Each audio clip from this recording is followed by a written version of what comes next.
The boy didn't know what he was eating. It tasted bitter and astringent. Then he reached into his mouth. To his surprise, he pulled out a golden ticket. He became the third lucky winner. The fourth winner was a girl. She was naturally competitive to break a world record.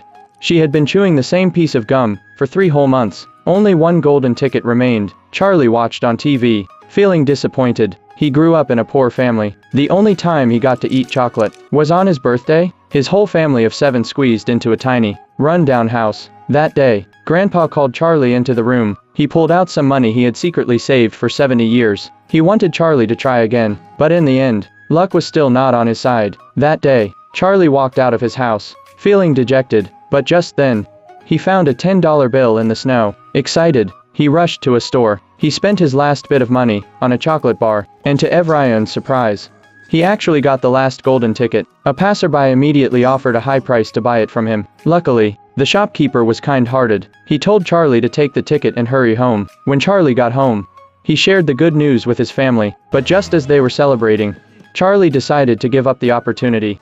A woman offered me $500 for the ticket. I bet someone else would pay more.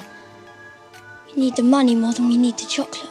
But Grandpa told him, the world prints millions of dollar bills every day, but there are only 5 golden tickets. A few days later, the big day arrived. The gates of the chocolate factory slowly opened. The 5 lucky winners, accompanied by their families, entered the factory. After a bizarre puppet show, a man with an unusual look appeared. He was Willy Wonka, the founder of the chocolate factory. The remaining children were led by Wonka himself. As the doors opened, everyone was amazed. A colorful, fairy tale world unfolded before them. The waterfalls and rivers were made of chocolate. In the distance, little workers were busy at their jobs. They were completely isolated from the outside world, living entirely within the factory. That's why no one ever saw workers coming in or out. When the children learned that everything was edible, a greedy boy couldn't resist. He grabbed some grass and stuffed it into his mouth. After eating that, he wanted to taste the chocolate sauce in the river, but he lost his balance and fell right in. Just like that, he became the first one eliminated. The remaining kids continued their tour on a dragon boat. Wonka led them to the factory's research lab.